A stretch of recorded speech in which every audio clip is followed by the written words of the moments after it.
اگر آپ کی بات مانیں تو ایسا کیوں ہوتا ہے کہ افغان ٹرولز، انڈین میڈیا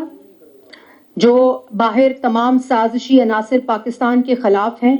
جو اسرائیلی عناصر پاکستان کے خلاف ہیں، جو بھارتی عناصر پاکستان کے خلاف ہیں، جو ان کے سپوکس پرسنز ہیں، جو ان کے ٹویٹر ہینڈلز ہیں، جو ان کے انفارمیشن ہینڈلز ہیں، جو ان کی پریس ریلیزز ہیں، جو ان کے بیانات ہیں، وہی بیانات عمران خان صاحب کے ہیں، وہی بیانات کرنے کے لیے یہ اپنے پارٹی کے لوگوں کو مجبور کرتے ہیں، جو باہر بیٹھے سازشی لوگ ہیں ان کو بھی یہی گفتگو، ساروں کی جو گفتگو ہے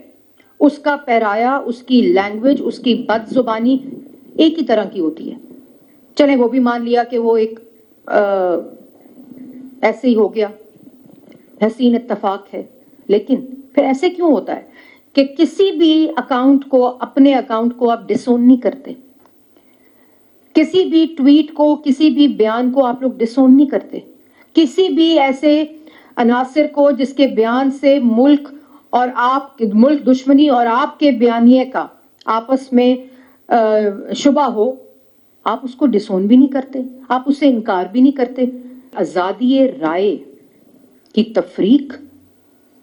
ملک دشمنی اور قومی سلامتی کے ساتھ کرنی پڑے گی، اور اگر آزادی رائے کا حق پاکستان کے ہر شخص کو ہے،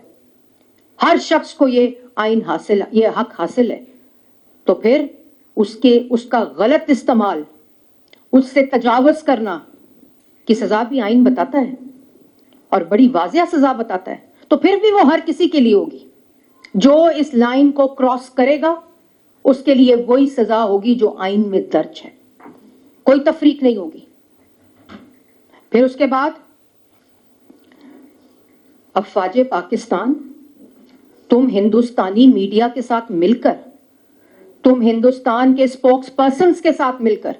تم ان کے اینکرز کے ساتھ مل کر، اگر ان کی شکل ہٹا کے اس کی شکل لگا دی جائے تو ایک لینگویج ہے، ایک زبان ہے، ایک بیان ہے، تم اس کے ساتھ مل کر اس فوج کو جس نے مارکہ حق لڑا، جس نے بنیان المرصوص لڑا، chief of army staff, chief of defence forces, field marshal Asim Munir سے لے کر وہ سپاہی جو آج ہمارے سرحدوں پر کھڑا ہو کے یہ جنگ لڑتا ہے، ہماری حفاظت کرتا ہے، وہ پاکستان کی عوام اور پاکستان کی قوم کے سر کا جھومر ہے.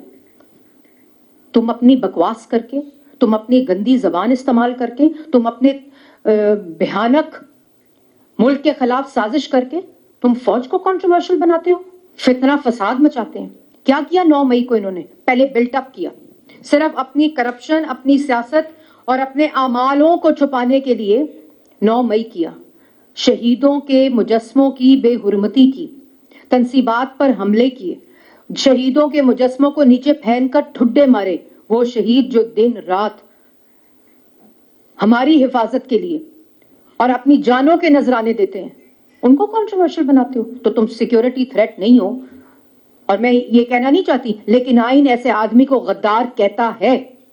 آپ نے بات کرنی ہے، اگر آپ کو کوئی جیل میں ہارپک پلا دیا ہے، یا آپ کو اللہ معافی دے 3 دن مرنے کی خبر آتی رہی جو آپ کی بہنوں نے، کیسے ایک بہن اپنے بھائی کے مرنے کی خبر پھیلا سکتی ہے؟ مطلب آپ خود سوچیں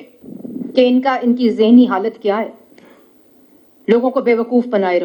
رکھو. جب حکومت میں تھے تو جادو ٹونا کر کے بے وقوف بنائے رکھو، دم درود کر کے بے وقوف بنائے رکھو. اور آپ کیا کر رہے ہیں؟ وہ کیا کہہ رہے ہیں جی، ہم گورنر ہاؤس کے اوپر آن سلاٹ کریں گے، اس کو اٹیک کریں گے، اس کو جلا دیں گے. KPK کے گورنر ہاؤس کو کیوں جلا دیں گے؟ تمہارے باپ کا گورنر ہاؤس ہے. جن کا یہ ملک ہے ان کو اس کا دفاع کرنا آتا ہے. پاکستان کی عوام کو، افواج پاکستان کو اس ملک کا دفاع بہت اچھی طرح کرتا آتا ہے، لا انفورسمنٹ ایجنسیز کو بھی کرنا آتا ہے، اور 0 ٹالرنس ہے اس کے اوپر. یہ اب تفریق ہو چکی ہے، یہ لائن ڈرا ہو چکی ہے کہ کیا ملک دشمنی ہے، کیا قومی سلامتی کو تھریٹ ہے، اور کیا فریڈم آف ایکسپریشن یا سیاسی حق ہوتا ہے.